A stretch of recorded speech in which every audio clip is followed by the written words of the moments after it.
Hello, lovelies. You're listening to episode 36 of the Broken Enchantments podcast, written and read by Elizabeth Wheatley. That's me. I hope you enjoy this week's episode. Be sure to check out my Patreon for next week's episode, now available. You can check out the links below. Happy listening.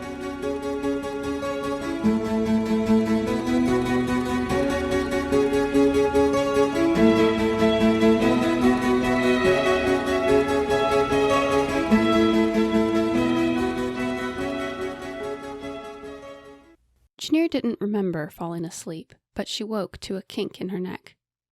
Cariel's lumpy form was gone from the armchair to her left. She couldn't sense his flickering power anywhere, and the firelight was blocked by a silhouette. "It's good that you lit the fire," said an eerily calm voice, a stranger's voice. Alarm rattled her, and she looked to the door. "I wouldn't have been able to find you in time if you hadn't." Janir inwardly kicked herself, fear setting in. How could she have been so foolish? She clenched the hilts of her carcatan. What was it about me that frightened you?" The stranger still had his back to her, but Janir couldn't imagine it was anyone other than the spy. She couldn't scream for help. No one would hear her in time. She had to do something. "Did you hear me?" the spy asked, sounding polite and unfittingly cordial. "Yes," Janir warily replied. "What was it about me that frightened you?" Janir fumbled to her feet, not taking her eyes off him. You came from the Staspin Waste." "And how do you know that?" Janir couldn't describe it exactly, but she tried her best. "There's something behind your eyes, inside your head. Something that feels Argetallam." Yes, very good." The spy clasped his hands behind his back. "You sense the scars." "The scars?" Janir was almost afraid to ask. "When Mortana Amilla carved out the rebellion in me, she left a piece of her own power in the wound." Janir had heard rumors about men who were tortured with carcatan until their minds broke to the will of their Argetallam master. Unfortunately, it seemed it was not as much a myth as she'd hoped. The spy knelt before her. "I served the Lord Argetallam unto torture, unto death. And his heirs, Princess Janir." He inclined his head humbly. Her worst fears had been realized. "What have you done with Cariel?" Janir demanded, not sounding as demanding as she wished she had. "You were the only one here when I arrived." Janir hoped that was true, but she wasn't about to start trusting that tyrant's spies. "What do you want from me?" She backed away from the man, toward the door. "Want from you? My lady, I was sent to learn if you were still alive." "Your father wants you to come home." The spy rose. "It will please him very well to have you returned. He's missed you." Janir wagged her head. No. She dashed for the hall. She ran, but the stranger had not made one move to pursue her. She flung the door open to find it blocked by the figure of another man. Terror made her throat constrict. She couldn't even scream as the second man shoved her back into the apartment. As soon as the firelight hit his swarthy face, she knew that the second man was an Argetallam. Not a poor, ordinary mortal who had been tortured until his mind bent. He was in his prime, with about a week's worth of stubble on his cheeks, and the signs of long, hard travel scuffing his armor. He was built like a fighter, lean but powerful. Behind him entered a woman, also an Argetallam. Her long dark hair was in a severe braid, and she flicked her gaze over the room like a predator on the hunt. Their armor was different from the Brevian style. It didn't cover them like an outer shell, but only protected the most vulnerable points. The leather had a texture to it, almost scaly, and Janir couldn't imagine what animal had once worn that skin. Heavy fur mantles draped their shoulders, making them seem much larger than they were. Janir scrambled backward on the floor, her mind in a whirlwind of panic. Who had they killed to get in? Was Seovan all right? Was Harmondius? Was Cariel? What should she do? How could she escape? Did they plan to just kill her? You have done well, the woman said to the spy. The Lord Argetallam will be pleased. Thank you, Mortana Amilla. Amilla, Janir gasped. How did you? Why? I'm glad you remember me, cousin. It has been a long time, no? It was Amilla's presence Janir had seen inside the spy's mind, just as he'd claimed. Amilla had been the one to break him. Listen, girl. The other Argetallam advanced deliberately. We are taking you back to Adasha, and you will come. Morton Cerilius and I are trusted by the Lord Argetallam, Amilla added. He has left it to our discretion to punish you for failure to comply. Janir's cousin deliberately drew a gleaming black rod from the belt around her waist. Janir trembled at the feet of her cousin and the other Argetallam. Why tonight? Why now? Cerilius, the other Argetallam, turned to Amilla. I'll take her. You and the slave take the scouting point. Agreed, Amilla nodded. Cerilius grabbed Janir by the arm and pulled a coil of leather cord from his belt. Janir yanked out her carcatan and jabbed him in the shoulder. Cerilius cried out, and the carcatan screeched a high-pitched wail. Before Janir's carcatan could incapacitate Cerilius, Amilla whipped Janir across the face with the back of her fist. Janir gasped as Amilla knocked her to the ground, the taste of blood on her tongue and trickling down her chin. Janir clutched at her mouth. At least no teeth had been knocked loose. Amilla kicked Janir's hand, knocking her carcatan into a corner and out of reach. The other one, Amilla snapped. She didn't have to say any more. The carcatan was Janir's only defense besides the Riangar, and that was unreliable. But if it came to blows again, Amilla would win, and Janir would only earn another strike, maybe with a carcatan this time. So the maiden clumsily drew her other carcatan and tossed it after the first into the corner. Ernick? Amilla barked. Bind her. Amilla picked up the cord Cerilius had dropped and tossed it to the slave. Securely. The spy obediently took the cord. Janir's mouth throbbed hot as Ernick grabbed her arms and pinned them behind her back. She recovered her senses enough to resist, but in vain. He lashed her wrists, and no amount of struggling and writhing stopped him. The hand Amilla kicked was acutely sore. Janir wasn't sure that her cousin hadn't broken any bones. Cerilius rubbed the black welt where Janir's carcatan had struck. Wincing, he rolled his shoulders, then grabbed Janir by her collar. That is just the sort of thing that will not be tolerated, he snarled, shoving her to the ground again. With her wrists tied, Janir couldn't catch herself, and she fell flat on her back, crushing her hands. She groaned and rolled onto her side, whimpering quietly. Shouts came from the corridor outside. The carcatan, Amilla cursed. They're coming. Gather up her rods, Cerilius commanded. Go into the bedchamber. Not you, Ernick. You stay out here. If it's the spy they want, it's the spy we'll have to give them.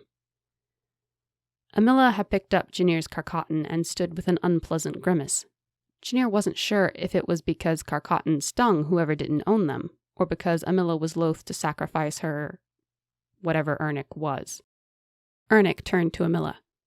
My lady? He's right, she agreed. They won't keep looking once they found you, and not only will it help us stay hidden, it will help us escape. She drew a breath. You're a good servant, Ernick. I am sorry. Ernick bowed his head. For the good of Argetallam kind, I will gladly suffer whatever tortures these Brevian dogs can conjure. Ernick was willing to suffer captivity and death as a spy so that two Argetallams, people who had enslaved him and were willing to sacrifice him in an instant, could escape with their prisoner? There was something deeply disturbing in that. This is a great service to Argetallam kind, Amilla softly added. Ernick's face lit up at that. Cerilius clamped a hand over Janir's mouth and dragged her back behind the bedchamber door. Amilla followed and shut it, peering out the keyhole to watch the room outside. The bedchamber's two wide windows were both shuttered, and all Janir could make out was a few dark blobs that were the furniture. Cerilius held Janir against the wall, hands still pressing on her mouth. Janir writhed in her bonds, but twisting her hands only made the leather pinch harder. Janir stomped on Cerilius's toes with the heel of her boot, but he kicked her shin and crunched down on her foot. Her tears of pain dripped onto Cerilius's hand. Something wet and warm soaked her leg. Cerilius had drawn blood. Not 5 minutes after meeting them, and already both of the Argetallams had made her bleed. In a moment, the rumbling of armored steps came from the hallway. The door banged open. "Who are you?" snarled a loud voice. "I am Ernic. I was sent by the Lord Argetallam, and I'm the spy you're looking for." There was an eerie serenity to his statement. Janir couldn't imagine keeping calm in the face of their hate. She couldn't help but cringe at the hard thudding as one of them struck him. Janir heard him roll on the ground with the force of the blow. From her place by the keyhole, Amila only grimaced as the Brevians beat Ernic, but there was not so much as a murmur of pain from him. Perhaps being broken by an Argetallam gave men a certain perspective on pain. Janir shuddered at that thought. Finally, someone else entered the room. Janir couldn't make out what he said, but he snapped a few orders, and a moment later there was the rumble of marching feet as the guards cleared the room, doubtless dragging a compliant Ernic with them. Janir wanted to scream. She wanted to do something, anything to tell the guards, "I'm here." If Seovan had been with them, she was certain that she could have gotten the message to him, somehow. If Seovan had been with them, she would have been saved, but his luminous presence was nowhere to be found. The guard who had intervened lingered. Janir heard him speaking to a subordinate. All she made out was, "You two search the rooms. Let me know if you find anything that dog hid in here." Janir knew what was going to happen, and her chest flooded with dread. The superior left, leaving behind the subordinates. The lower-ranking guards poked at the logs in the fire, lifted a few vases, shoved aside a chair, grumbled about their commander, and generally milled about haphazardly. After a few minutes, the guard nearest headed toward the bedchamber. Amila glanced to Cerilius, and they nodded to one another. He drew a serrated hunting knife, the size of a dagger, and handed it to Amila. A carcatan would make too much noise. Janir's cousin held the knife's hilt easily, as if she had done this many times before. Cerilius pressed Janir harder against the wall, making sure she still couldn't give any kind of warning. She was at his mercy and couldn't even whisper to warn the man approaching his doom. Amila slid around behind the door, and she waited. The guard pushed, and it swung inwards, hiding Janir and her 2 Argetallam captors. The guard entered and paced across the room to check the windows, not seeing the 3 Argetallams pressed in the shadows. With a silent nod to each other, Amila padded silently after him. With a silent nod to Cerilius, Amila padded silently after the guard. The instant he saw Amila and the sharpened blade in her hand was the same instant the blade was cutting through his throat, severing his vocal cords and slicing through the major veins and arteries. Janir would have cried out in horror, but Cerilius pressed his hand harder over her mouth. She could do nothing but watch. The guard's body fell, twitching to the ground. His blood seeped into the wooden floorboards while he made gasping, gurgling sounds. Hearing the thud of his comrade's body, the second guard came foolishly rushing into the room. "What's—" Amila hurled the knife straight for him, and it punched between his eyes. The second guard toppled backwards, and was dead before he hit the ground. Janir shuddered. She couldn't bear to watch, and yet she couldn't take her eyes away. Amila ripped the blade free with a cracking, squishing noise. She cursorily wiped it off on the dead guard's tunic and handed it back to Cerilius. He slid the knife into its sheath at his hip before grabbing Janir and shoving her to the floor. She could have screamed then, but she was afraid she would only get another guard's throat cut. Then the Argetallam drew the hunting knife again. Janir cowered and ducked her head, but Cerilius stepped past her to the bed, neatly made. He pulled up one of the blankets and cut a long strip from the edge. Dame Celila would not be pleased. Then he returned to Janir, forced the strip of blanket into her mouth, and tied it behind her head. "We can't have you calling for anyone, now can we?"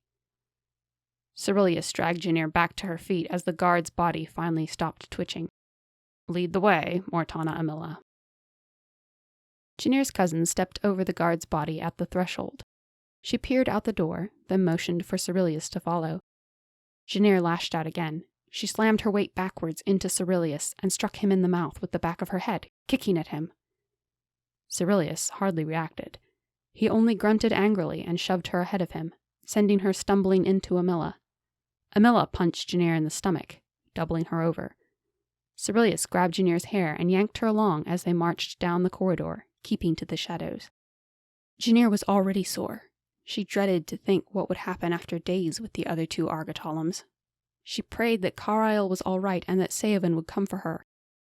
The stone Seovan had given her was still around her neck, hidden under the collar of her linen dress. Even if the Argetallams managed to sneak her out of the castle, Seovan would be able to track her down. If the Argetallams didn't find the stone. Cerilius shoved Janir along dark corridors and shadowy hallways. She tried resisting him again, but all it gained her was more bruises. Amilla went ahead, making sure no one lurked around the corners before she signaled for Cerilius to follow. The strip of cloth cut into the corners of Janir's mouth and had a slight taste of soap in it. Janir crunched down on the gag with her teeth, vainly trying to chew through it. They forced her down a narrow staircase, into the bowels of the castle. Janir guessed after a short while where they must be taking her. In a few minutes, her suspicions were confirmed. There was a side door, built into the base of the fortress's foundations. Few people knew about it. Even Armandius had been surprised when she had shown it to him years ago. The hinges were old, but they and the door were still sturdy. Amilla battered the door open and made sure the coast was clear before motioning Cerilius forward again. Outside, Janir found the shadowy shapes of 4 lean, muscular horses, all saddled. So, the original plan must have been for Ernic to come with them. Janir tried going limp. She tried kicking and twisting, but nothing kept Cerilius from dragging her out the side door and toward the horses. "Now listen, girl," Cerilius growled. "Amilla is going to unbind you, and then I am going to bind your hands in front of you. Any trouble from you, and Amilla will hit you in the head. Understood?" Amilla drew a carcatan and took up a post at her back. Janir nodded. Amilla found the knots on the thongs and undid them. The moment the leather cord fell from her wrists, Janir ripped the gag away and screamed at the top of her lungs. "Help! Help me!" Her screams echoed off the walls, and she was certain someone must have heard.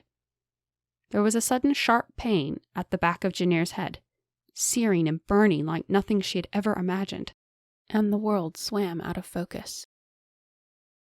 You have been listening to Broken Enchantments, written and read by Elizabeth Wheatley. Don't forget to check out my Patreon for early access to episodes, bonus content, and lots of patrons-only freebies. You can learn more at elizabethwheatley.com. And don't forget to subscribe on your favorite podcast platform or YouTube. I'll see you next time.